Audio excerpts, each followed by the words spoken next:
इस कहानी की शुरुआत हुई एक टाउन को दिखाने से। हम विंसेंट नामी आदमी को देखते हैं जो एक स्टोर में जाकर आसानी से शराब की बोतल चुरा लेते हैं। खैर दुकान की मालकिन को पता भी नहीं चल पाता। हम जान पाते हैं कि स्टोर के बाहर विंसेंट का बेटा खड़ा है जिसका नाम इयान है। उसके पास कुछ जादुई ताकतें हैं जिनमें से एक ये भी है कि वो झूठा सीन क्रिएट कर सकता है, जैसे कि वहम वगैरह, जो चीज असल में हो भी नहीं रही होती। और इयान सबको वो झूठा ख्याल दिखा सकता है। देखने वाले इंसान को उस झूठ पर यकीन करना ही पड़ता है क्योंकि वो बिल्कुल सच लगता है। अपना एक जादू इयान स्टोर की मालकिन पर भी चलाता है। यही वजह है कि उसके डैड आसानी से शराब की बोतल चुरा लेते हैं। इयान की ताकतों की वजह से ये पहले भी कई सारी चोरियां कर चुके हैं मगर आज तक पकड़े नहीं गए। विंसेंट चोरी करके स्टोर से बाहर आ गया। यहाँ से कुछ लड़कियां गुजर रही थी। एक लड़की इयान के कान में कुछ कह जाती है जिससे उसका ध्यान भटक गया और उसका जादू टूट जाते हैं। दुकान की मालकिन देख लेती है कि शराब की बोतल्स गायब है। उसे पता चल गया कि वो आदमी उन बोतल्स को चुरा ले गया है, इसलिए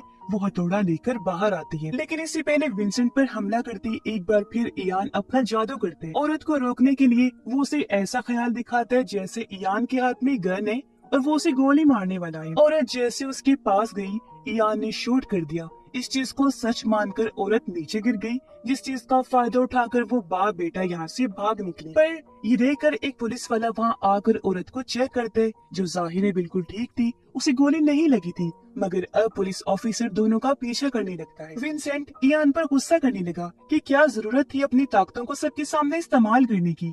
इयान कहते, हम ये छोटी मोटी चोरियां क्यों करते हैं, एक बार ही बैंक लूट लेते हैं जिससे हम माला माल हो जाएंगे। पर विंसेंट ये कहकर मना कर देते हैं कि बैंक वालों को तुम बेवकूफ नहीं बना सकते क्योंकि वो लोग तुम्हारी ताकतों को देखते ही तुम्हें पकड़ लेंगे और न जाने तुम पर कौन कौन से टेस्ट करेंगे। मगर इयान समझ नहीं पाता कि डैड आखिर किसके बारे में बात कर रही हैं। अब पुलिस वाला इनके पीछे पड़ा था, इन्हें जान बचानी थी, इसलिए इयान एक बार फिर अपनी उसी ताकत को यूज करते हैं। पुलिस वाले को ऐसा सीन दिखाता है जैसे उसकी गाड़ी पर बर्फ के ओले पड़ रहे हैं। गाड़ी का एक्सीडेंट हो गया, वो उलट गई और सीधा एक पेट्रोल पंप के पास जाकर रुकी, जिसके सीसीटीवी में हमने साफ साफ देखा कि गाड़ी एकदम सीधे आकर रुकी है क्योंकि ये एक्सीडेंट एक वहम था, झूठा ख्याल। ये सारा नजारा एक औरत एड्रियन ने भी देख लिया था। वो अपने साथियों को शाबाशी देती है कि तुमने बहुत अच्छा काम किया इयान को ढूंढने में, जिससे हम समझ पाते हैं कि एड्रियन इयान का पीछा कर रही थी और अब वो किसी को फोन करके भी बता देती है कि हमने उसे ढूंढ लिया। फिर दोनों बाप बेटा अपने ठिकाने पर आ गए जो टूटी फूटी शिप थी। यहाँ विंसेंट इयान को उसकी माँ की तस्वीर दिखाता है।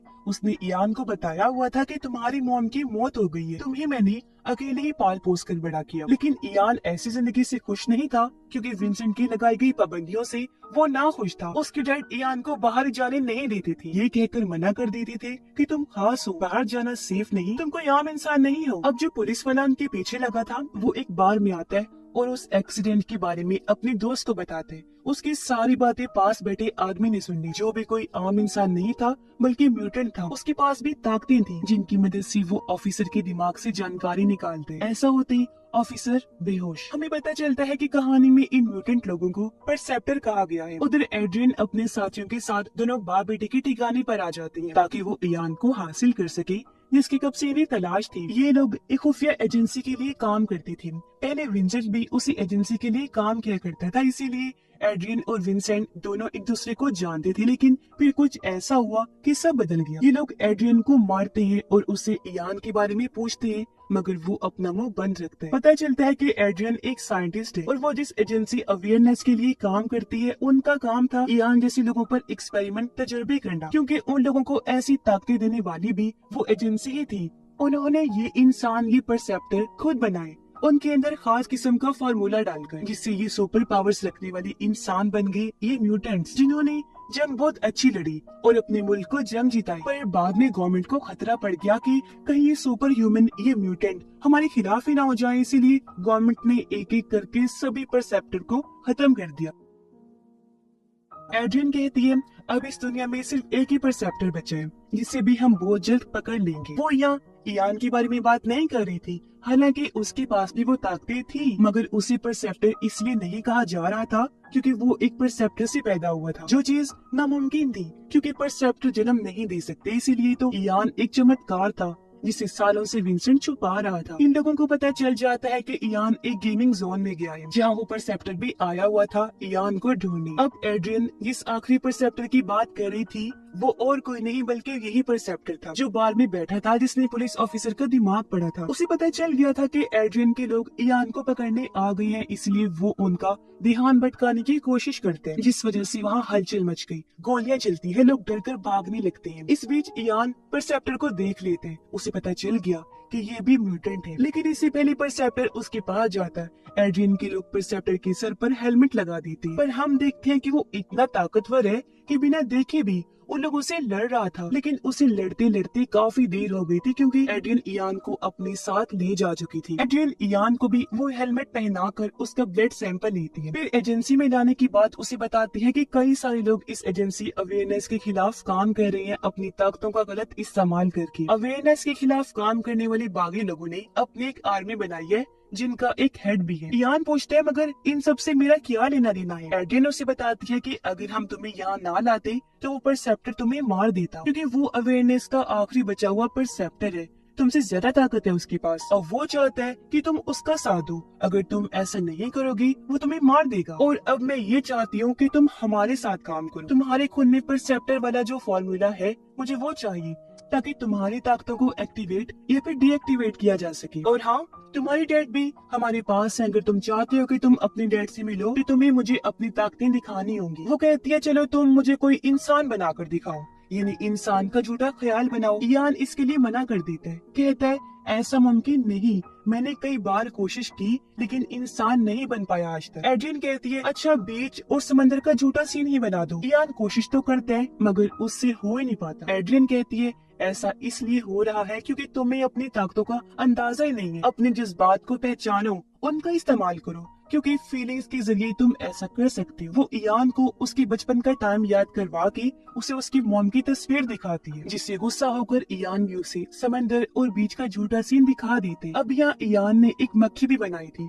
जो उसे एड्रियन ने ही कहा था। वो कहती है कि अब तुम इस मक्खी को असली दुनिया में लेकर जाओ, जिसे सिर्फ मैं ही देख सकूं, क्योंकि ये तुम्हारी ताकत है, तुम असलियत बना सकती हो। इयान उसे कहता है कि तुम अगर चाहती हो कि मैं ऐसा करूं तो मुझे पहले मेरे डैड से मिलवाओ। एड्रियन उसे विंसेंट के पास लेकर गई, जो बेहोश था। एड्रियन इयान को कहती है कि तुम्हारे डैड ने आज तक तुमसे झूठ बोला। इयान को उसकी बातों पर यकीन नहीं आता। वो कहती है, अगर तुम चाहो तो विंसेंट के दिमाग में देख सकते हो, जो भी इयान की ताकत ही थी, किसी के भी दिमाग को पढ़ना, जो चीज उस परसेप्टर ने भी की थी, पुलिस ऑफिसर का दिमाग पढ़ के। और अब इयान भी अपनी डैड की यादों में चला जाता है। वो देखता है कि अवेयरनेस की लैब में जहाँ एड्रियन और विंसेंट एक साथ काम किया करती थी, वहीं इयान की मॉम भी थी जो परसेप्टर थी। लेकिन इयान की मॉम जब वहाँ से गायब थी तो एड्रियन ने इयान को चुरा लिया, यानी कि वो इयान का असली डैड नहीं है। इयान के होश में आने पर विंसेंट बेहोश हो गया। एड्रियन उसे कहती है कि इस आदमी ने तुम्हें धोखा दिया, सारी जिंदगी तुम्हें अंधेरे में रखा, क्या पता तुम्हारी मॉम जिंदा हो। एड्रियन अपने बॉस से मिलकर उन्हें बताती है कि बेशक इयान ताकतवर है, लेकिन अगर वो अपनी तीसरी ताकत को भी समझ जाए तो हम बागी लोगों के हेड को मार सकते हैं। अब इस तीसरी शक्ति के बारे में हम आगे जानेंगे। अब अवेयरनेस में ही काम करने वाली एक फाइटर लड़की जो एड्रियन की साथी थी शायद, वो इयान को आकर बताती है कि ये लोग न जाने तुम पर कौन कौन से टेस्ट करेंगे, इसीलिए बेहतर होगा कि यहाँ से भाग जाओ, मैं तुम्हारी मदद कर सकती हूँ। उसकी बात इयान को पसंद आई और वो मान गया। परसेप्टर भी अपना बेस बदलकर एजेंसी में घुस आया था। फाइटर लड़की इयान को लेकर वहाँ से भागने लगी। हालांकि सिपाही उन्हें रोकने की कोशिश करते हैं, मगर वो लड़ने में काफी माहिर थी तो सबको मार गिराती है। इयान और उसके डैड को लेकर यहाँ से निकल जाती है। एजेंसी में परसेप्टर को जब पता चला कि इयान यहाँ से भाग गया है तो वो उसका पीछा करने लगता है, लेकिन इयान अपनी ताकतों से सबको चकमा देकर यहाँ से भाग जाते हैं। ये तीनों एक होटल में गए। इयान की उस फाइटर लड़की से दोस्ती हो गई, लेकिन अब इयान विंसेंट को लेकर काफी परेशान था। वो जानना चाहता था कि मेरे असली डैड कौन है और मेरी माँ के साथ क्या हुआ था। इस पर फाइटर लड़की उसे कहती है कि तुम अपने डैड के दिमाग में जाकर ये चीज देख सकती हो। इसलिए इयान एक बार फिर अपने डैड का दिमाग पढ़ने लगता है। उसे उस लैब का एड्रेस मिल जाता है जहाँ से विंसेंट ने इयान को चुराया था। इयान अपने डैड से काफी गुस्सा था कि सारी जिंदगी आपने मुझसे सच छुपा के रखा, और अब क्योंकि उसे उस लैब का एड्रेस मिल गया था तो इयान सोचता है कि कहीं मेरी माँ वही ना हो, इसलिए वो लैब में जाने का फैसला करते हैं। मगर वहाँ जाने के लिए उसे पैसों की जरूरत थी, इसीलिए वो अपने डैड की मना करने के बावजूद भी बैंक से कुछ पैसे ले लेते हैं नकली चेक के जरिए। हालांकि कैशियर को इस बारे में पता चल गया था। कुछ लोग उनके पीछे पड़ गए, लेकिन वो उन्हें भी चकमा देकर वापस होटल में आ जाती है। विंसेंट को जब होश आई, इयान उन्हें बताता है कि मैं उस लैब में जा रहा हूँ जहाँ मेरी माँ थी। हालांकि विंसेंट उसे समझाते हैं कि मैंने तुम्हें बचाने के लिए सारी जिंदगी तुमसे झूठ बोला, पर क्योंकि इयान को विंसेंट पर भरोसा नहीं था इसलिए वो फाइटर लड़की के साथ लैब जाने के लिए निकल जाते हैं। पर एड्रियन उन्हें ट्रैक कर लेती है। उसे पता लग गया था कि वो दोनों कहाँ जा रहे हैं। पर सेप्टर को भी ये बात पता थी इसलिए वो एड्रियन के लोगों को जो वहाँ आ गए थे उन्हें मार देते हैं। इयान और फाइटर लड़की लैब के अंदर आकर तलाशी लेने लगते हैं।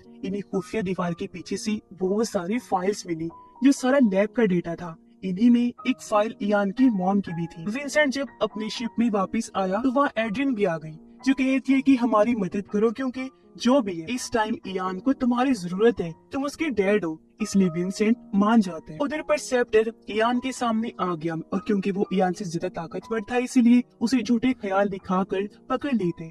उसे मारता नहीं बस बताने लगा कि किस तरह एजेंसी वालों ने तुम्हारा इस्तेमाल किया। तुम्हारे और मेरे जैसे लोगों को उन्होंने लैब में बनाकर फिर अपनी एक आर्मी बनाई यानी एजेंसी जिसका नाम है अवेयरनेस। वो फिर उसी बागी ग्रुप के हेड के बारे में बताते हैं। कहता है कि वो परसेप्टर बहुत ताकतवर था, उसने बहुत सारे लोगों की जान बचाई और अपनी एक अलग टीम बना ली। यही वजह है कि एजेंसी वाले उसके पीछे लगे हुए हैं ताकि उसे ढूंढ कर मार दे। वो बताता है कि मुझे वो फार्मूला चाहिए ताकि मैं अपने जैसे और भी लोग बनाऊं और दुश्मनों से बदला ले सकूं क्योंकि परसेप्टर बच्चे पैदा नहीं कर सकते। इस पर इयान कहते हैं तो फिर मेरा जन्म कैसे हो गया? परसेप्टर जवाब देते हैं इसीलिए तुम खास हो। ये सच में एक चमत्कार है। तुम पहले ऐसे इंसान हो जो परसेप्टर से पैदा हुए।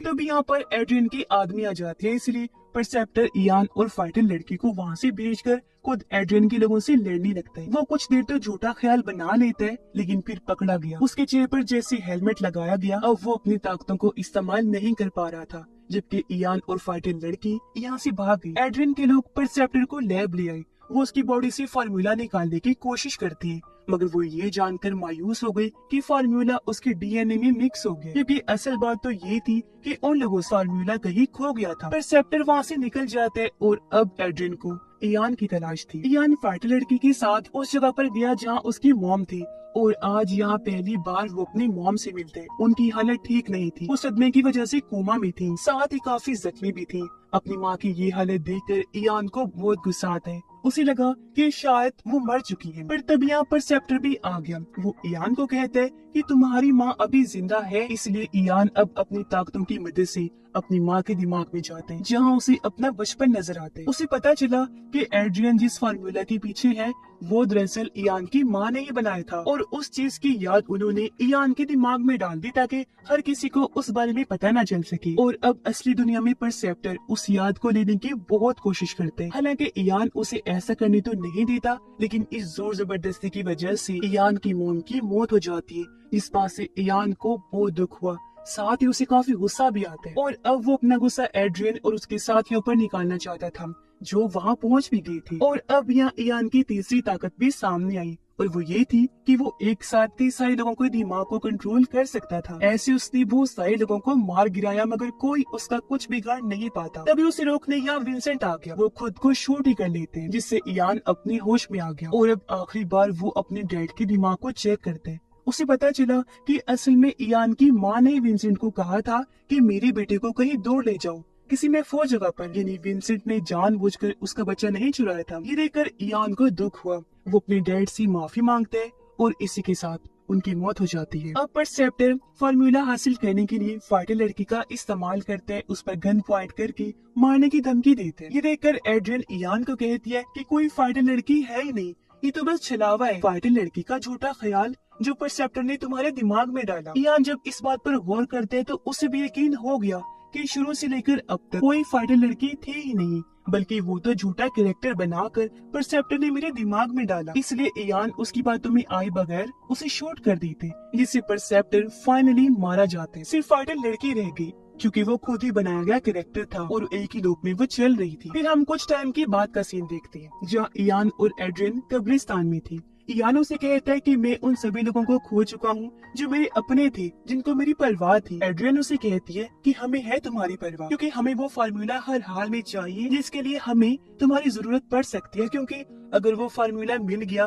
तो लाखों लोगों की जान बच सकती है। इस पर इयान कहते हैं मैं ये सोच कर बताऊंगा और वो यहाँ से चला जाते हैं। एड्रियन का बॉस उसे कहता है कि तुमने इयान को क्यों नहीं मारा, वो अब हमारे किसी काम का नहीं क्योंकि उसके पास फार्मूला जो नहीं है। इस पर एड्रियन कहती है कि अगर मुझे लगा कि वो हमारे किसी काम का नहीं तो मैं उसे खुद ही मार दूंगी। इयान उनकी ये बातें सुन लेते हैं और उसने पक्का फैसला कर लिया था कि मैं उनका साथ नहीं दूंगा, क्योंकि उसे पता चल गया था कि एड्रियन इस बात से अनजान है कि वो फार्मूला मेरे दिमाग में है जो मेरी माँ ने डाला, और अगर वो ये बात जान गई तो मेरे ऊपर एक्सपेरिमेंट का सिलसिला फिर से शुरू हो जाएगा और एक जंग फिर से टूट पड़ेगी। इसी के साथ ये फिल्म इधर ही खत्म हो जाती है।